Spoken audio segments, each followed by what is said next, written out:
ಬೆಳಗಾವಿ ನಗರದಲ್ಲಿ ವಿದ್ಯಾರ್ಥಿಗಳ ಸುರಕ್ಷತೆಯನ್ನು ಪ್ರಶ್ನಿಸುವಂತಹ ಘಟನೆ ಬೆಳಕಿಗೆ ಬಂದಿದೆ. ಕಾಲೇಜು ರಸ್ತೆಯಲ್ಲಿ ಸಂಚರಿಸುತ್ತಿದ್ದ ಕೆಎಸ್ಆರ್ಟಿಸಿ ಬಸ್ನಲ್ಲಿ ವಿದ್ಯಾರ್ಥಿಗಳು ಫುಟ್ ಬೋರ್ಡ್ ಮೇಲೆ ನಿಂತೇ ಜೀವದ ಹಂಗು ತೊರೆದು ಪ್ರಯಾಣಿಸುತ್ತಿರುವ ದೃಶ್ಯ ಕಂಡುಬಂದಿದೆ. ಸಾಕಷ್ಟು ಬಸ್ಗಳ ಕೊರತೆಯಿಂದ ಒಂದೇ ಬಸ್ಗೆ ಹೆಚ್ಚಿನ ಸಂಖ್ಯೆಯಲ್ಲಿ ವಿದ್ಯಾರ್ಥಿಗಳು ಮುಗಿಬಿದ್ದ ಪರಿಣಾಮ ಬಸ್ ಒಳಭಾಗದಲ್ಲಿ ಸ್ಥಳಾವಕಾಶ ಸಿಗದೆ ಅನೇಕ ವಿದ್ಯಾರ್ಥಿಗಳು ಫುಟ್ ಬೋರ್ಡ್ ಮೇಲೆಯೇ ನಿಂತು ಅಪಾಯಕಾರಿಯಾಗಿ ಸಂಚರಿಸಿದ್ದಾರೆ.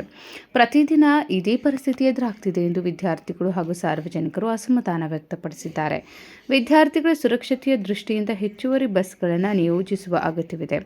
ಯಾವುದೇ ಅನಾಹುತ ಸಂಭವಿಸುವ ಮುನ್ನವೇ ಕೆಎಸ್ಆರ್ಟಿಸಿ ಅಧಿಕಾರಿಗಳು ಸಮಸ್ಯೆಯನ್ನು ಗಂಭೀರವಾಗಿ ಪರಿಗಣಿಸಿ ತಕ್ಷಣ ಕ್ರಮ ಕೈಗೊಳ್ಳಬೇಕು ಎಂದು ಪಾಲಕರು ಹಾಗೂ ಸಾರ್ವಜನಿಕರು ಒತ್ತಾಯಿಸಿದ್ದಾರೆ. ನಗರದಲ್ಲಿ ವಿದ್ಯಾರ್ಥಿಗಳ ಸಂಖ್ಯೆಗೆ ಅನುಗುಣವಾಗಿ ಬಸ್ ಸೇವೆ ಕಲ್ಪಿಸದಿರುವುದು ಪ್ರಶ್ನೆಗೆ ಕಾರಣವಾಗಿದ್ದು, ವಿದ್ಯಾರ್ಥಿಗಳ ಜೀವದೊಂದಿಗೆ ಚೆಲ್ಲಾಟ ನಡೆಸಬಾರದು ಎಂಬ ಆಗ್ರಹವೂ ಕೇಳಿಬಂದಿದೆ. Vinod Kulkar, KMM news, Belagavi.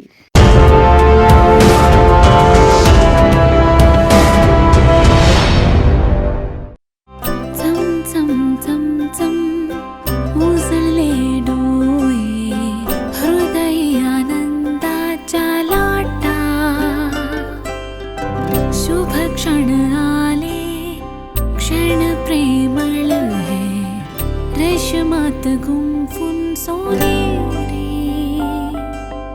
BS Channabasappa and Sons, The Textile Mall, Tilakvadi, Belagavi.